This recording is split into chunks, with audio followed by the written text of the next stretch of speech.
Som. Isso.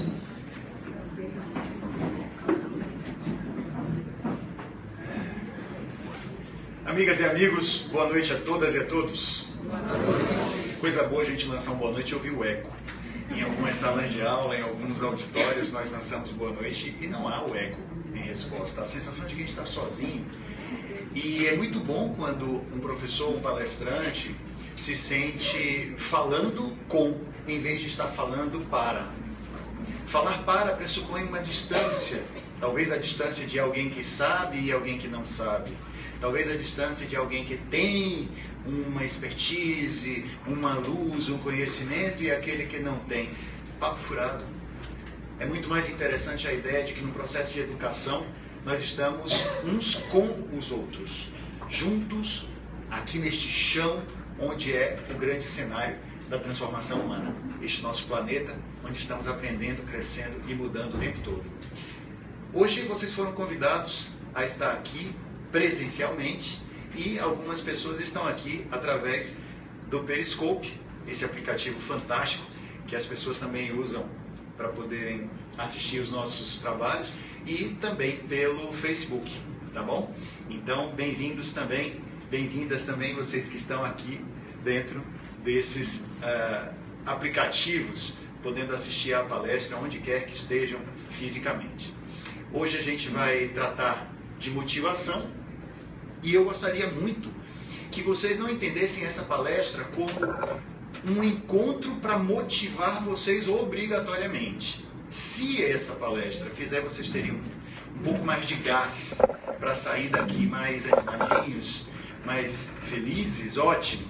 Mas não pensem que o objetivo seria fazer a motivação acontecer em vocês. Talvez o objetivo maior seja trazer informações que podem ajudar vocês a acessar os seus próprios recursos internos.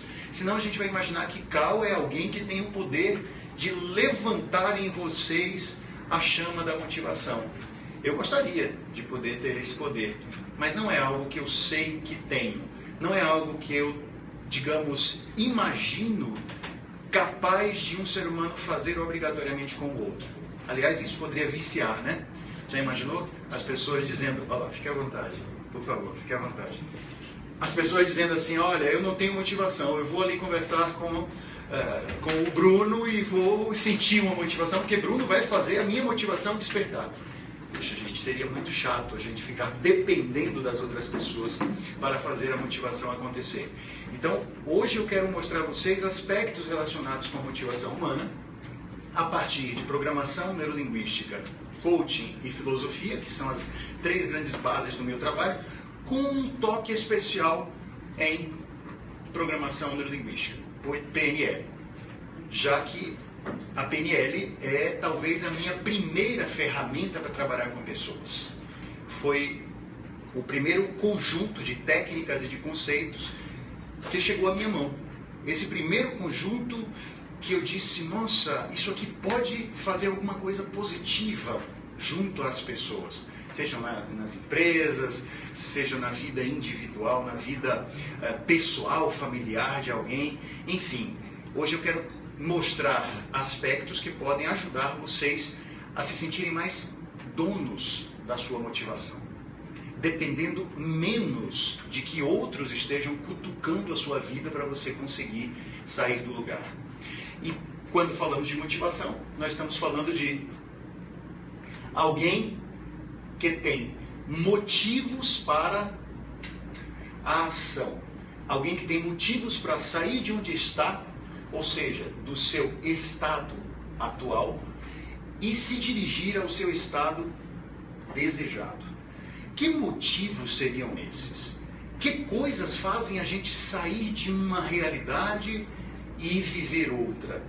O que faz com que sua vida seja algo que está em constante mudança?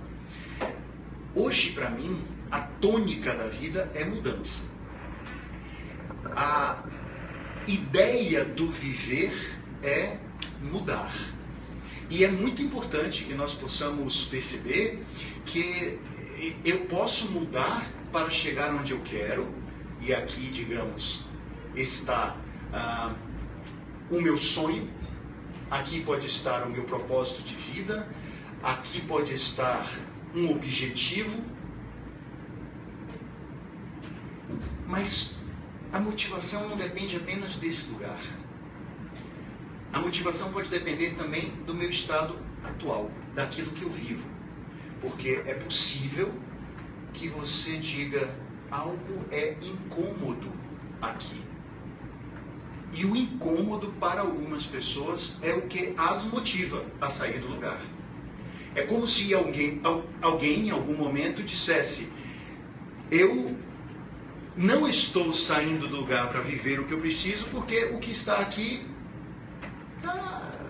não está ruim, mas também, digamos, não está bom demais, mas também não está incomodando tanto. Mas sabe aquele lugar onde você tolera a realidade?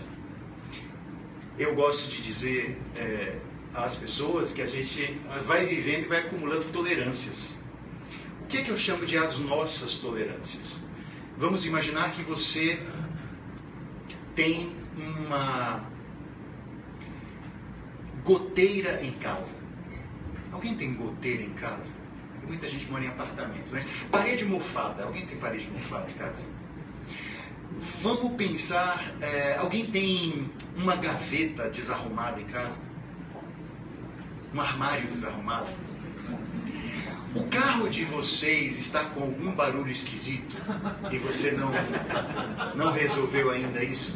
Alguém tem algum probleminha, tipo, na boca, um dentezinho que está doendo, mas não está doendo demais? Ou seja, essas pessoas têm algum incômodo, mas não é tanto, então elas vão tolerando. Eu tolero a goteirinha que está pingando na minha casa quando chove, mas quando chove muito, quando chove pouco ela nem pinga, então eu vou tolerando, vou deixando. Aquela gaveta está desarrumada há alguns meses. Tem gente que tem gaveta desarrumada há alguns anos. Olha que quando eu falo essas coisas, eu não estou falando de vocês não, viu? Estou falando de mim mesmo também. Aquele armário está bagunçado há décadas. O meu carro está fazendo barulho estranho há semanas. E eu vou tolerando. E essas tolerâncias não se dão apenas nesse universo muito prático, muito objetivo. Que tal tolerâncias em relação a relacionamentos? A vida a dois. Você tem alguns problemas que estão ali naquela realidade da vida de casal, ou da vida com amigos, ou até mesmo dentro da vida na empresa. E você vai o quê? Tolerando. Não para sentar e conversar. Não tem motivação suficiente para sair daquela sensação de incômodo, porque ela não incomodou ainda o suficiente. Agora, a gente pode dizer aqui, existe dor, existe uma chateação, mas por que eu não saí do lugar? Por que eu não fiz algo para dar o impulso? Ora, para algumas pessoas, existe um metaprograma, segundo a programação neurolinguística, que é uma espécie de funcionamento seu, o jeito como você funciona. Nós chamamos isso de o metaprograma, ou os metaprogramas, que são essas maneiras de nós funcionarmos na vida, e alguns de nós têm o metaprograma de focar o positivo. A pessoa precisa olhar o positivo para se sentir motivada a se lançar na direção dele. Essas são pessoas que precisam definir muito o que é o seu desejo e transformar desejo em querer. Calma. Desejo e querer. Você fala como se essas duas coisas fossem diferentes. E eu fico me perguntando, qual seria então a diferença entre desejar algo e querer algo? Alguém aqui já parou para refletir que muitas vezes você tem desejos e você não quer? Às vezes você pode ter desejos que vão, uma vez satisfeitos, trazer mais problemas para a sua vida do que soluções. Alguém pode sentir alguns desejos que vêm, sabe, do fundo das entranhas e você diz assim, melhor não. Melhor eu segurar a minha onda. Eu estou falando maluquice ou vocês já perceberam coisas assim? De desejos não muito inteligentes. É como se você tivesse o seu corpo jogando energia numa direção e uma parte do seu corpo dizendo não, não venha, não vá. É problema, chave de cadeia, não satisfaça esse desejo. Ou seja, você pode ter aquele impulso para voar em cima do bolo de chocolate, Floresta Negra, brownie, bolo prestígio e coisas tais, mas existe um querer que diz, não quero, eu quero outra coisa, eu quero uma alimentação menos calórica, eu quero uma alimentação mais sadia, eu quero algo diferente, enfim. Existe um desejo dizendo vá e um querer dizendo não vá. E eu pergunto para vocês, quando nós estamos falando sobre desejar e querer, todo desejo precisa ser satisfeito? Não. Ainda bem, né? Estendendo a nossa pergunta, precisaríamos nos motivar a realizar todo e qualquer sonho que viesse na nossa mente? E é por isso que eu falo muitas vezes para as pessoas, em palestras, em cursos, nas minhas gravações de vídeo que estão lá no YouTube, desista dos seus sonhos. E as pessoas ficam horrorizadas com isso. Cal, você é maluco de dizer uma coisa dessa? Desista dos seus sonhos? Nunca pensei num profissional de desenvolvimento humano, programação neurolinguística, coaching, falando uma loucura dessas. Que ideia é essa de desistir dos meus sonhos quando eu ouço em toda esquina, em todo material que me chega nas redes sociais, o contrário exato. Nunca desista dos seus sonhos. O que você quer dizer com desista dos seus sonhos? Gente, eu sou um ser humano que percebe o dinamismo da vida. Então, logo no início da nossa fala de hoje, eu falei que a tônica da vida é mudar. Se o cal de hoje não é igual ao cal de ontem, é provável que os meus sonhos de ontem não sirvam mais para o cal de hoje. Então será importantíssimo que eu desista daqueles sonhos velhos para abrir espaço para sonhos novos. Isso faz sentido para vocês? Porque às vezes a gente teve sonhos, desejos, objetivos lá atrás que hoje não fazem a menor diferença para nós, não tem o menor apelo para nós. Me lembro de um terreno que eu comprei em Sauípe para construir uma casa de praia. E por algum tempo eu fiquei pensando, nossa, a casa de praia vai ser legal, vai ser bacana. Vendi o terreno. Abri mão desse sonho. Joguei fora um sonho para abrir espaço para outros. Porque eu percebi que o desejo de ter uma casa de praia lá em Sauípe não era meu. Era um desejo que muita gente tem, mas que eu não tinha. E que por algum tempo eu fiquei alimentando esse desejo, achando que ele seria legal para mim. E eu penso, hoje provavelmente se eu tivesse uma casa de praia em Sauípe, nos fins de semana ela seria, digamos, usada, saboreada pelo caseiro. Porque eu ficaria meses sem ir lá. Eu prefiro muito mais usar os fins de semana para viagem, para trabalhar, para ler, para estar com amigos aqui mesmo na cidade, do que me mandar para Sauípe e ficar lá. Quer dizer, o cal de hoje é diferente do cal que comprou o terreno. Mas imagine se eu tivesse na minha cabeça, nunca desista dos seus sonhos. Eu seria capaz de investir tempo, energia e dinheiro na construção dessa casa de praia, quando na verdade depois eu ia dizer, para que eu fiz isso?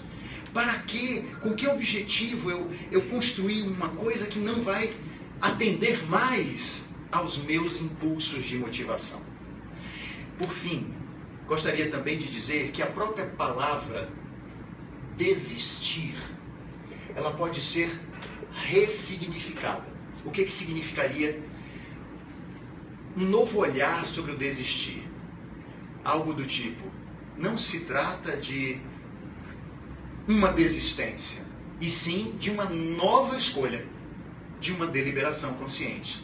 Por me conhecer, eu sou capaz de dizer quando um objetivo já não mais me anima. quando o objetivo já não mais atende a quem eu sou. E esse processo de autoconhecimento vai me ajudando a abrir mão de sonhos. E é só quando você consegue abrir mão de uma coisa que você consegue ir na direção de outra. Às vezes, queremos tanto algumas coisas que confundimos desejar com direito também. Ou seja, eu quero tanto algo que eu penso que só pelo fato de eu desejar eu tenho direito a isso. Quem disse que basta ter desejo para ter direito? Sobretudo quando aquilo que nós desejamos não tem a ver apenas conosco, mas tem a ver com outras pessoas. Se você deseja algo que vai depender do outro, quem disse que você obrigatoriamente tem direito a este algo? Porque o outro precisa estar junto com você na ideia. Então, o único ser que tem, digamos, o privilégio de poder confundir desejar com ter direito são as crianças. Crianças podem confundir desejar com ter direito. Você que migrou para o mundo adulto sabe que às vezes você deseja algo e não vai ter direito a ter. E vai precisar lidar com o quê? Uma sensação de frustração. Calma, essa palestra está me deixando triste. Calma. Calma que a gente vai dar um up nela daqui a pouco, tá? Aqui é só o aterrissar. Vamos pisar no chão? Vamos ser gente e vamos conversar como gente. Então, há pessoas, como eu falei, que tem o metaprograma, funcionam do tipo assim: preciso olhar algo para quê? Me motivar indo naquela direção. Eu foco no positivo. O metaprograma dessas pessoas é aproximando-se do positivo. É a forma como ela funciona. Sabe um padrão de fábrica? A pessoa nasceu assim, ela precisa olhar alguma coisa para se lançar naquela direção. E, lógico que essas considerações filosóficas fazem toda a diferença, porque eu posso olhar algo, ter o desejo, mas aí eu delibero em sentido contrário. Eu digo, não, eu não quero. Mesmo sentindo o desejo, eu não quero. E há um filósofo moral muito importante. Ele escreveu no século XVIII livros que se tornaram clássicos dentro da filosofia moral. Eu estou falando de Immanuel Kant. E Kant tem um aforismo muito interessante sobre liberdade. Se eu perguntasse para vocês o que é liberdade, o que viria na mente de vocês? Uma resposta rápida sobre o que é liberdade, qual seria? Liberdade é? Poder fazer escolhas. Poder fazer escolhas. Poder? Escolhas. Direito de ir e vir. Direito de ir e vir. Viver à sua própria maneira. Bacana. Hã? Aceitar-se. Ser o que Ok. a gente é. Ser quem somos, o que somos. Ótimo. Ótimas falas de vocês. Eu quero juntar com essas de vocês uma que Kant traz, que para mim causa grande impacto. Liberdade, segundo Kant, é ter o poder de deliberar em sentido contrário ao desejo. E que a princípio parece algo estranho. Observe. Liberdade é poder deliberar em sentido contrário ao do desejo, ao do próprio desejo. O que ele quer dizer com isso? Se eu tenho desejo e sempre tenho que satisfazer, eu sou escravo do desejo. Faz sentido? Então eu não sou livre. Eu sempre tenho um desejo, eu sou obrigado a satisfazer. Eu tenho um desejo, eu sou obrigado a... Então, toda vez que eu sou obrigado a satisfazer os meus desejos, eu estou sendo escravo dos desejos. Quando Kant traz uma proposta diferente, ela ecoa na minha mente fazendo todo sentido. Liberdade é o poder de deliberar em sentido contrário ao do desejo. Então, em algum momento, eu posso ter o desejo e sou livre para dizer, não quero, não vou nessa direção. E por isso que a motivação, ela não pode ser pura e simplesmente algo animal, algo instintivo apenas. Senti, fiz. Mas algo que passe por um processo mais racional e lógico que tem a ver com o planejamento de vida. E por isso que a motivação não pode desconsiderar este querer. Não pode desconsiderar o nosso planejamento. Não pode desconsiderar o respeito àqueles que estão conosco. Não pode desconsiderar que todos nós vivemos em conexão. E aquilo que eu faço vai trazer consequências para aqueles que estão comigo. Por que isso é tão importante para mim? Porque aqui nós estamos migrando para um terreno muito importante, que é o terreno da ética. Como pensar em motivação sem pensar em ética, gente? Imagine um grande assassino motivado. Uma desgraça, né? Se você pensar assim, olha, motivação é a melhor coisa do mundo. Eu digo, motivação não é boa nem ruim. Depende do que você vai fazer com essa chama interna. Um grande assassino motivado, que desastre para o mundo. Um grande corrupto motivado a conseguir mais dinheiro, que horror para o mundo. Que é uma coisa difícil de acontecer hoje, né? Nós sabemos que esse exemplo é absurdo. Um corrupto motivado, de jeito nenhum, não existe. Muito menos no nosso país, né? Então, toda vez que nós pensamos em motivação, é muito natural que as pessoas pensem, que maravilha, é sempre bom. Eu questionaria, é sempre bom dentro de quem e em que tipo de circunstância? E se esse que é motivado não está abraçando valores, não está dentro de uma perspectiva dessa inteligência coletiva a serviço de uma boa convivência, que nós chamamos de ética. E aí, como é que fica? Como fica, por exemplo, um incompetente motivado? Existe isso, uma pessoa bem incompetente, bem fraquinha, despreparada e que é motivadíssima. Eu quero fazer, me dê que eu faço. Sabe? É comigo mesmo. E aí o cara emocionou, pô, o bicho que olha assim e diz, esse cara é fera. O bicho é muito motivado, me dá que eu faço. Só que ele faz meia boca o que faz. Então, é interessante a gente começar a pensar, olha, o metaprograma de buscar o positivo é legal, você se sentir motivado a, mas é interessante também considerar aspectos éticos, aspectos deliberativos e aquilo que faz parte do preparo. Essa pessoa está preparada para a vida? Essa pessoa está preparada para as demandas da vida em relação a quem ela é? E aí a gente vai, digamos, dizendo assim, olha, prepare-se, se torne uma pessoa mais capaz, se torne uma pessoa capaz também de observar o que você produz no mundo quando você age. E aí a gente está lembrando de preparo e está lembrando de ética também. Qual seria um outro metaprograma? Já que falamos do buscar o positivo. Ora, um metaprograma de fugir do negativo. Aquele que precisa perceber bastante fortemente o incômodo para começar a sair do lugar.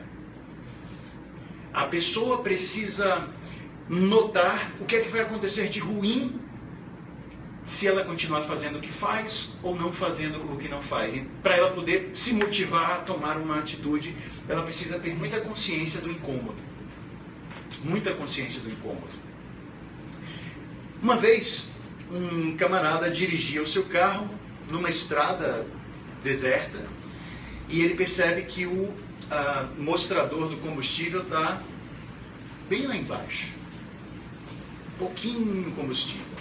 E aí ele nota um posto de gasolina. Então ele está dirigindo na estrada. Assim, por favor, me ajudem com a sonoplastia da história. Vou pedir a vocês a sonoplastia da história. Era uma vez um sujeito que estava dirigindo numa estrada deserta. E ele acelerou. E percebeu que o seu combustível estava muito baixo e resolveu parar num posto. Parou no posto. Nesse posto de gasolina, havia um senhor lendo jornal que estava sentado numa cadeira de balanço. Ele era o frentista. Um senhor de barbas brancas, macacão jeans, usava uma boina. Ao lado dele, ao lado da cadeira de balanço, havia um cachorro que uivava. Esse cachorro uivava muito. Então, o dono do carro disse: o senhor pode estacionar, o senhor pode abastecer o meu carro? E aí o frentista disse, esse senhor, né? Disse, claro, claro. Aí foi pegando assim a mangueira da bomba e o cachorro lá no chão, uivando. O dono do carro ficou muito curioso quando viu o cachorro uivando. Ele disse, mas antes do senhor abastecer meu carro, tira uma dúvida, o que está acontecendo com o seu cachorro? Por que ele está uivando desse jeito? Ele está com algum problema? Ó, fiquem à vontade, por favor. Fiquem à vontade. Ele está com algum problema? Ele está passando mal e tal? E aí o frentista, o idoso, disse, não, o cachorro está uivando assim porque ele está deitado sobre a tábua. E o dono do carro falou, mas e daí? Ele está deitado sobre a tábua? E daí? Bom, é que a tábua tem um prego. A tábua tem um prego. E o homem perguntou, mas e por que ele não sai de cima do prego? Por que ele permanece em cima do prego? E aí o Senhor responde, olha, porque ele, assim como muita gente, tem energia para reclamar, queixar-se, mas não joga energia para sair de cima do prego, para mudar essa realidade. E assim como muitas pessoas, ele prefere ficar sobre o prego queixando-se, enquanto o incômodo ainda é pequeno. Em outras palavras, enquanto ele ainda tem uma tolerância, não é, menor. Quando a sua tolerância cresce, o incômodo se torna maior, a dor se torna maior, e aí esta pessoa precisou sentir o negativo para poder querer afastar-se dele. Vocês conhecem muita gente que está em cima do prego? Bastante gente em cima do prego? Ninguém nesta sala, né? Já olhou aí para as cadeiras? Ninguém nesta sala, né? A gente sempre tem um primo, a amiga do meu cunhado que vive essa realidade. Gente afastada. Mas o que eu quero dizer é que é natural que isso seja viciante. Os metaprogramas, como são a nossa forma de viver, eles acabam virando o hábito mental da nossa existência. Então eu posso ter o hábito de precisar construir o objetivo e me lançar motivadamente na direção do objetivo. Eu sou aproximando-se do positivo. Ou eu posso ter o hábito e a minha construção, meu mindset e a minha sensação de motivação é preciso sentir o incômodo, a dor, para poder sair dela. E alguém pode me perguntar, Cal, qual das duas formas de motivação é a melhor, é a mais interessante? O que vocês acham? Eu queria trazer essa proposta para vocês agora, uma análise rápida. Qual seria a forma mais interessante?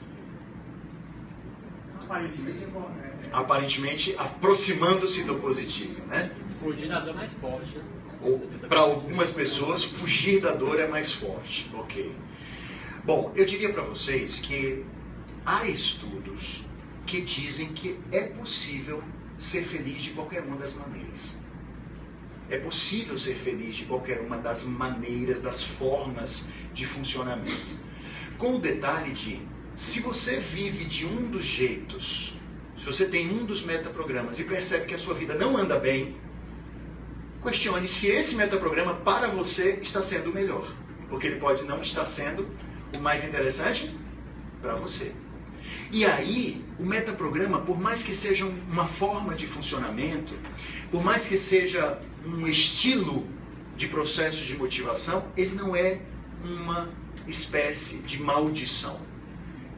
Então, você pode mexer nele.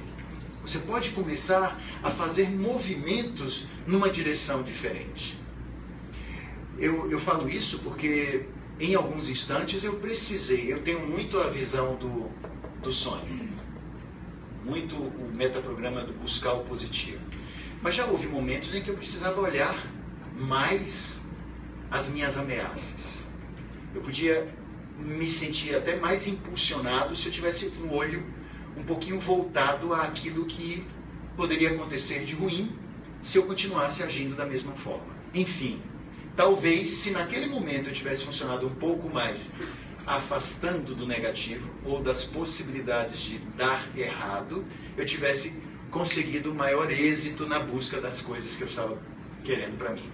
Enfim, eu não gosto de dizer existe a forma certa e a forma errada, mas eu gosto de dizer, procure você, em você, se para a sua vida o seu processo de funcionamento está sendo bom ou não, está sendo interessante ou não.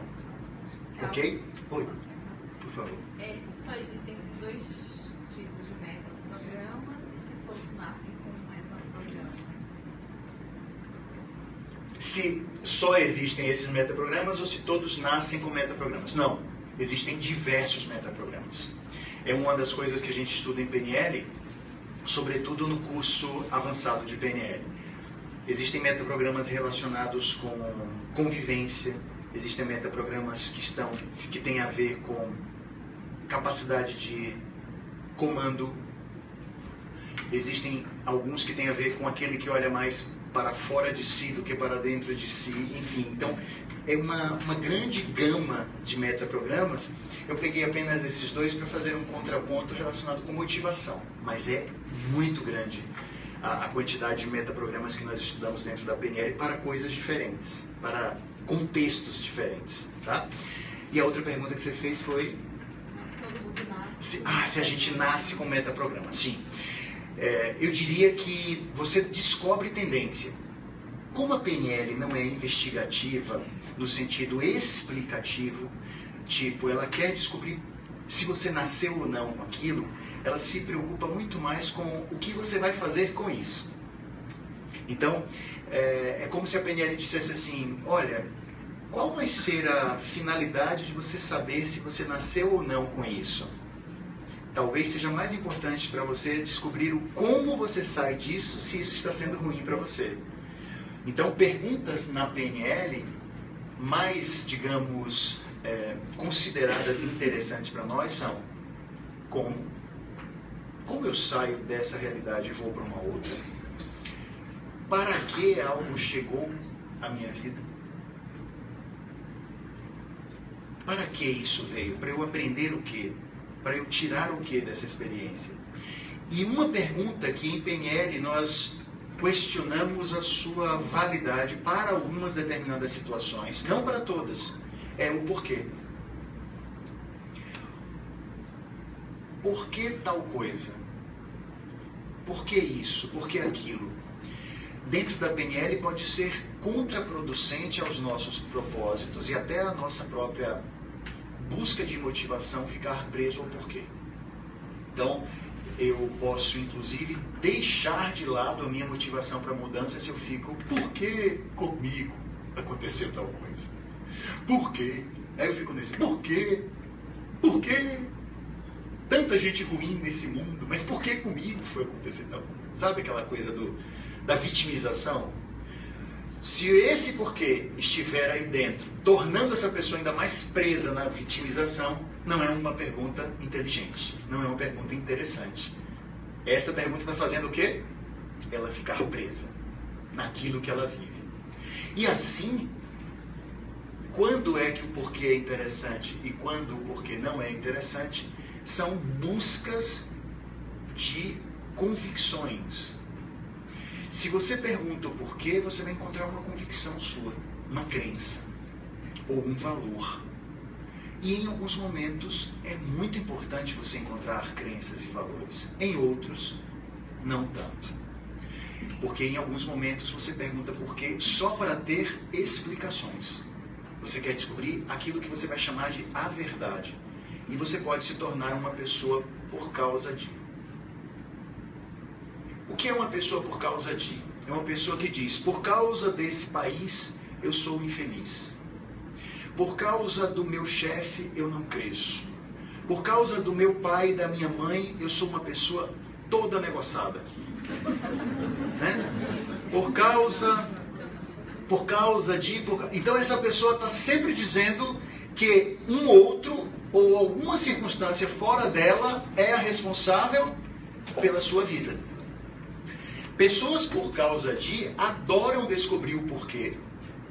E quando elas descobrem o porquê, elas dizem, ah, viu aí por que eu sou assim? Só que elas não saem do lugar. Descobrindo o porquê, elas se acomodam. Então, nesses casos, o porquê seria mais interessante ou altamente preocupante, gente? Altamente preocupante, né? Por favor. Ela reforça a identidade. Ela se prende naquela ideia. Outras pessoas já são as apesar de. O que são as pessoas apesar de? Aquelas que dizem, apesar das dificuldades que eu vivo, apesar da situação que está acontecendo, apesar, eu cresço. Eu vou buscar o que eu quero. Eu me lanço na direção dos meus propósitos. Eu saio de um lugar e vou para outro. Apesar de, eu sou dono daquilo que acontece comigo. Então ela coloca nas mãos a responsabilidade sobre sua vida. Uma pessoa, apesar de, é alguém que está mais propensa a encontrar aquilo que nós podemos chamar de sucesso e também de felicidade. É alguém que se sente capaz de fazer as mudanças. Calma, mas existem muitas coisas que vêm de fora. Óbvio. Existem coisas de fora que podem nos desmotivar, gente? Óbvio, claro. É possível que haja leis desmotivadoras. É possível que haja injustiças desmotivadoras. Muitas vezes nós vamos nos deparar com situações que produzem desmotivação. Uma pessoa, nesse caso, por causa de, desistiria e teria total condição de encontrar uma desculpa tranquilizadora. Guardem esse nome. Desculpa tranquilizadora.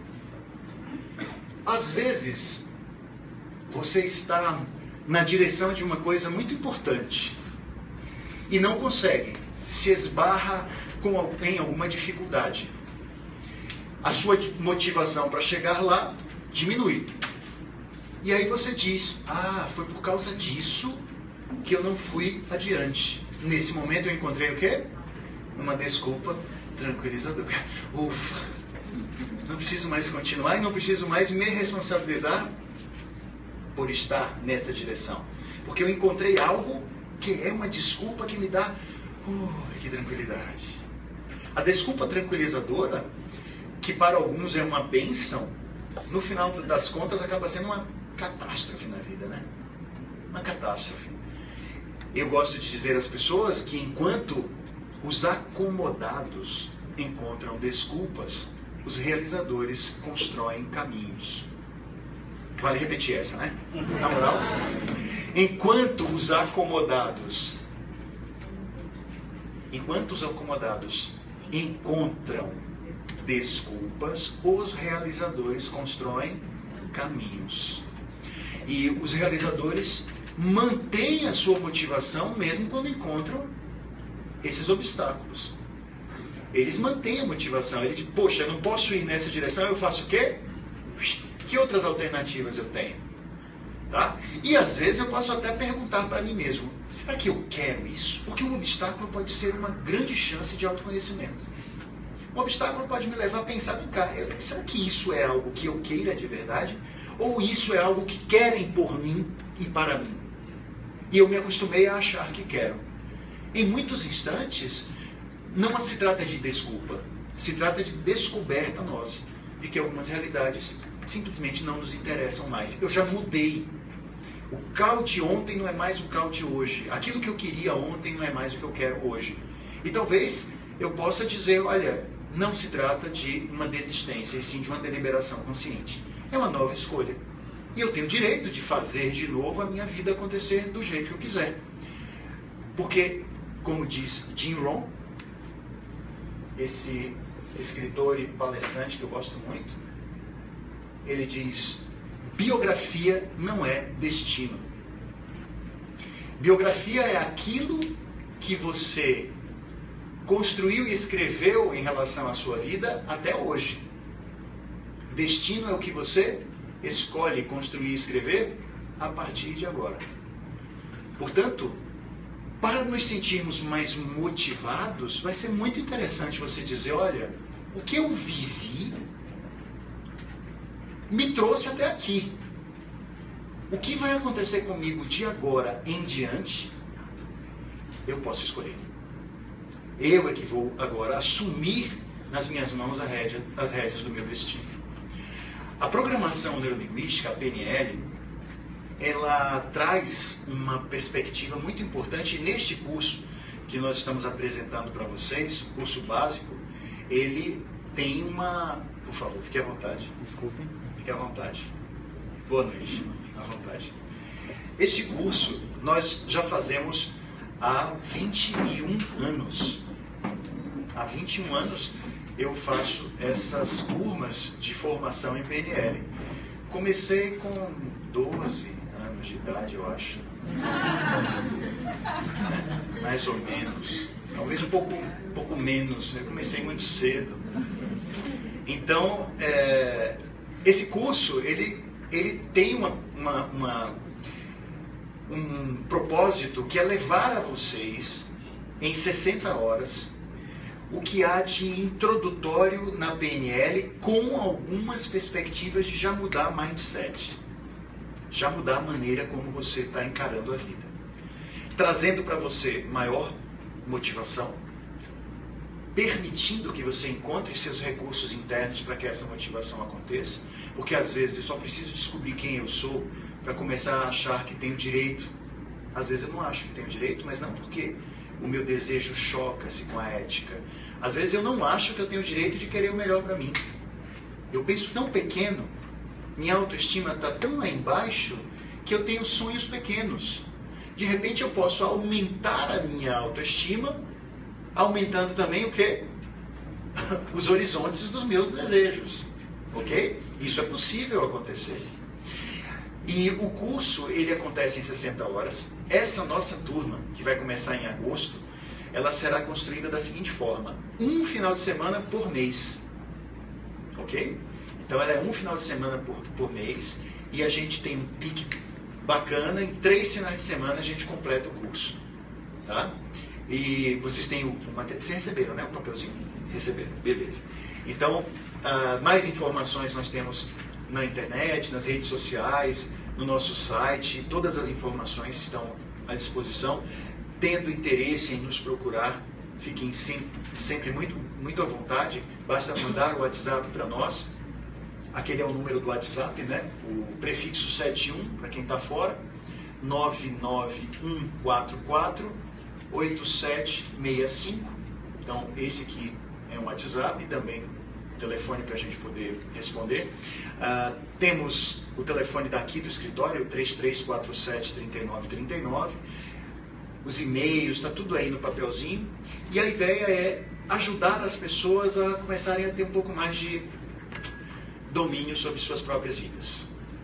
Como é triste você achar que sua vida depende dos outros, gente. Alguém já se sentiu assim, na mão dos outros? E a PNL, ela meio que ajuda você a perceber um pouco mais isso. Peraí, eu posso sair da ótica do por causa de... Eu posso ser uma pessoa apesar de... E o curso vai trabalhar com a sua linguagem. E alguém pergunta, por que diabos se chama neurolinguística? Programação é fácil de eu entender. Programação tem a ver com aquela ideia de que nosso cérebro pode ser comparado com um computador? Sim, tem a ver. Você tira programas, tira arquivos, coloca programas e arquivos novos. Não tem essa ideia? Com o detalhe de que o cérebro humano, você mexe no hardware também, além de mexer no software. No computador, se você fosse imaginar que o computador ele está se transformando, ele estaria se transformando apenas em software. Mas no caso do ser humano, cada pensamento que você tem, cada escolha que você faz, como por exemplo vir a essa palestra hoje ou assistir pela internet essa palestra hoje, está fazendo com que você mexa fisicamente no seu cérebro. Caminhos neurais novos são criados quando você tem acesso a mais informações ou quando você faz coisas. simples e também fazendo gancho com motivação, a própria fisiologia, a própria posição física com a qual você se encontra está mexendo em você como todo e está mexendo também com o seu cérebro. Doutora Amy Cuddy é uma pesquisadora dentro da área da comunicação não verbal e de que maneira a comunicação não verbal mexe com a nossa realidade. Ela pesquisou e lançou um livro chamado Poder da Presença, está em nosso idioma, em português, Poder da Presença, da Amy Cuddy. E ela fala a respeito de como que, na hora em que você se coloca numa posição mais ereta, se você, por exemplo, expande o seu corpo, como uma posição que ela chama de V da vitória, os braços elevados formando um V, ou a posição que ela chama de Mulher Maravilha. Quem se lembra da Linda Carter? Com aquele calçolão azul, vermelho e branco. Né? Não é da minha época, não. Não, dessa época não? Ela povoou o sonho de muita gente. Mas a Linda Carter tem uma posição que é assim, né? Ela é vista nas imagens. Parece que vão lançar um novo Mulher Maravilha. Já está passando? Né? Foi legal? A nova atriz é legal? Enfim, então, o que essa pesquisadora fez com seu grupo? Pedia para as pessoas tirarem uma amostra de saliva, e é possível você medir hormônios a partir da saliva, não apenas em amostras sanguíneas. E ela testava a taxa de 2 hormônios. Um deles é a testosterona, que é um hormônio da ação, do fazer. É um hormônio muito mais presente nos homens do que nas mulheres, mas existe em ambos. Tá? Mas você precisa desse hormônio para a assertividade, para a ação, para poder. Inclusive, ele é muito associado à ideia da motivação.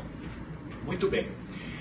Doutora Amy Cuddy percebeu que quando pessoas ficam 2 minutos numa posição de poder, por exemplo, queixo elevado, mãos na cintura, ou o V da vitória, 2 minutos apenas, ela testando a pessoa antes e testando a saliva depois, ela percebe que a testosterona subiu. Você fica na posição e o seu corpo começa a produzir o hormônio da assertividade, da motivação e do poder. 2 minutos. E se você fica numa posição de baixo poder, sabe? Você fica todo engrungunjado, você fica todo mochilento, todo fechado. São posições em que você se encolhe. Você ficando por 2 minutos, a testosterona cai. E o que sobe? Cortisol, hormônio do estresse. Testando apenas mostra de saliva antes e mostra de saliva depois, Amy Cuddy e o seu grupo conseguiram perceber que às vezes 2 minutos podem ser cruciais para alguma coisa importante na sua vida acontecer. Como assim? Imagine você que vai fazer uma entrevista de emprego. Você vai fazer uma entrevista de emprego e você está sentado na sala de espera para poder o entrevistador vir conversar com você. E na sala de espera você está no celular assim, ó. O que você está fazendo com sua testosterona? Baixando. O que você está fazendo com seu cortisol? Levantando. A sua posição física está mexendo na sua produção desses 2 hormônios, segundo essa pesquisa. Se você tiver a possibilidade... Aí alguém diz assim, Carl, então na hora da entrevista eu cumprimento a pessoa e fico assim. Lógico que você não vai passar no teste, no teste psicológico, sobretudo. Né? Você não vai passar nesse teste. Não. O que ela sugere? Antes do momento que poderá ser um momento estressante, entre no banheiro e fique 2 minutos numa posição de alto poder. Porque essa produção do hormônio do poder, da assertividade, da motivação, vai permanecer por você algumas horas. Então, vá para um cantinho e faça. Aí alguém diz, puxa, então quer dizer que motivação também tem a ver com nossa fisiologia? Opa, sim. Motivação tem a ver com fisiologia. E o pensamento da programação neurolinguística é somos sistemas integrados. Então, corpo, mente e emoção fazem parte de um mesmo sistema. Dentro da PNL, nesse curso, que vocês podem já fazer sua inscrição hoje, inclusive eu queria até mostrar a vocês, a gente tem a apostila, né?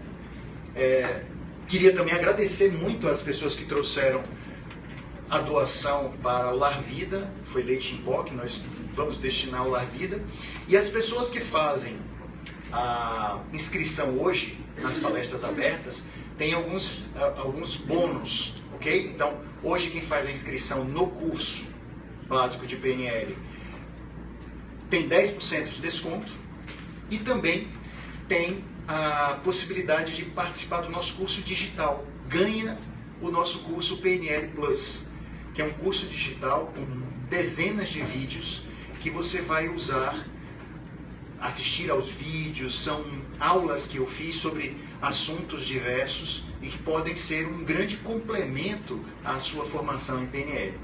Muito bem, também você tem, é isso, né? Sim, lembrando só que são 3 finais de semana. Nós vamos ter uma turma.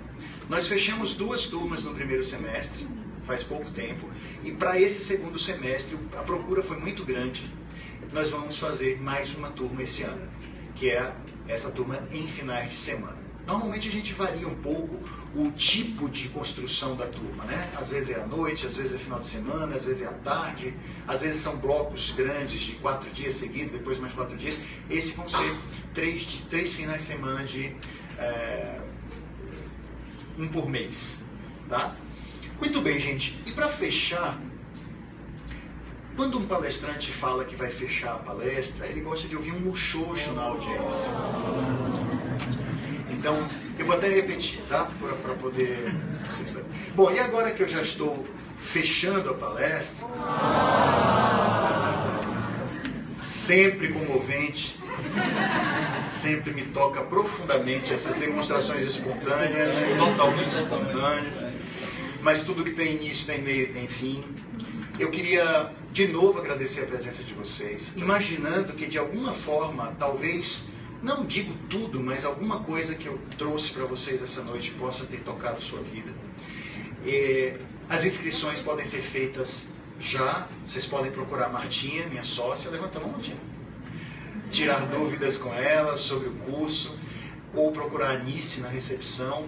Vocês podem também rever essa palestra, então ela vai ficar à disposição no Facebook e eu vou também baixar no YouTube, tá? Enfim, se vocês quiserem rever a palestra e ver as outras palestras que estão à disposição no canal do YouTube, aliás, eu queria até sugerir isso a vocês. Procurem no YouTube fazer a inscrição no canal, porque sempre que tiver uma aula nova, alguma coisa bacana, você vai receber o aviso e vai poder participar, assistir, né? Outra coisa também são os materiais no Facebook. Você pode procurar a nossa página, Cal Mascarenhas Procer Instituto, e pedir a sua... e fazer o clique, né, para você ficar acompanhando nossas postagens. E no Instagram também, gente. Tenho colocado bastante coisa no Instagram que pode ser um toque, uma dica que pode mudar a vida de muitas pessoas.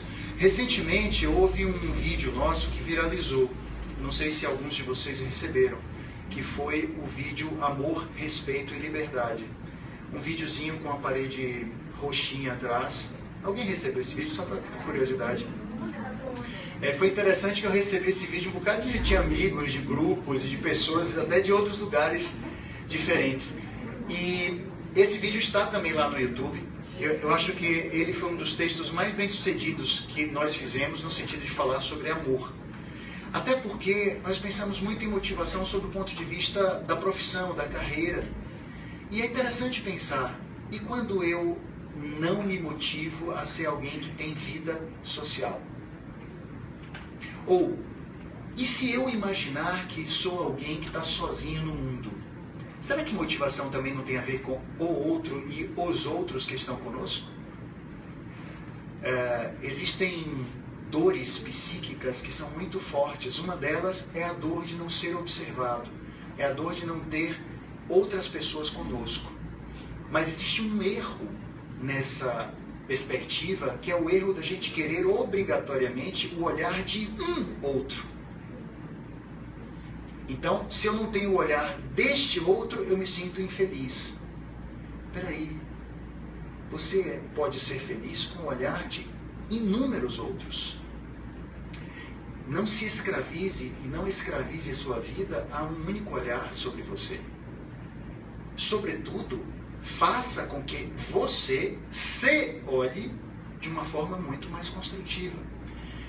Dentro da PNL, há muitos caminhos, técnicas e conceitos que podem nos ajudar fortemente no desenvolvimento também da autoestima. Pessoas com autoestima elevada tendem a ter uma maior motivação na vida. Este provavelmente será o tema do nosso próximo momento, na nossa próxima palestra aberta, que é uma das coisas que eu gosto muito de trazer para as pessoas, por conta da importância que eu sei que a autoestima tem. Não apenas na vida pessoal, familiar, mas para tudo, né? Até saúde pode ser algo comprometido por autoestima baixa. Era uma vez um ser humano, uma pessoa, um homem, que gostava muito de pescar à noite. Sempre ele pescava à noite. E aí, naquela noite em especial, ele não conseguiu hastear as velas do seu barco para pescar, porque não tinha vento naquela noite. E a noite estava muito escura, mas um breu total, sem lua, sem estrelas. Também, esse homem percebeu que a névoa naquela praia, naquela região, estava muito densa. Ele disse, não vai ter como eu pescar essa noite. E aí ele começou a caminhar pela areia da praia e tropeçou em algo. Quando ele percebeu, aquilo no qual ele tinha tropeçado era um saco, com muitas pedras dentro. Ele pegou o saco, colocou nas costas, não estava enxergando lhufas, e resolveu subir um rochedo que ficava debruçado no mar, para ficar deixando a noite correr, deixando as horas passarem.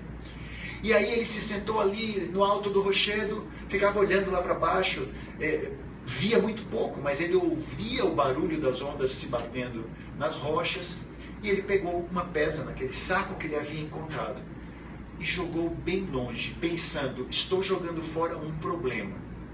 Pensava num problema da vida. Estou com dificuldades financeiras. Então ele pensava que essa pedra era um problema e atirava com toda a força o mais longe que podia. Mais uma vez vou solicitar a sonoplastia de vocês. 2 sons. Lado A, o som da pedra cortando o espaço.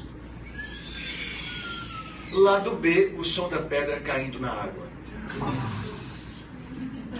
Lado A. Lado B. Muito bem. Ploft, eu achei fumaça. Ploft, redondo, ploft. Professor caprichou no ploft, achei fantástico. Então, ele pensava nos problemas, pegava uma pedra e atirava longe. E a pedra caía na água. Meu filhinho está gripado, está doentinho, eu quero que esse problema vá para bem longe. E a pedra caía na água. Eu estou com dificuldades, brigando muito com os meus colegas pescadores. E a pedra cai na água. Pegou mais uma, a sogra, dificuldades com a Não é jogar a sogra, é jogar o problema. Coitada da sogra. Só para saber, alguém aqui tem uma sogra bem legal? Bem bacana? Aí, tá vendo? Olha quantas sogras legais. Agora deixa eu perguntar, alguém aqui é uma sogra legal? Ó, tá vendo? Quantas sogras legais. Enfim. Então, ele pegou uma pedra, pensou na sogra, mas não pensou que a pedra era a sogra. Pensou que a pedra era o problema, a dificuldade que ele estava de comunicação com a sogra. E com toda a força atirou bem longe. E a pedra caiu na água. E assim ele passou loft. Assim ele passou a noite, ó. E aí, o tempo foi passando, a noite foi virando dia, a escuridão foi terminando, a névoa foi se dissipando. Os primeiros raios de sol chegaram naquela localidade. Ele ouviu o canto dos pássaros que estavam acordando.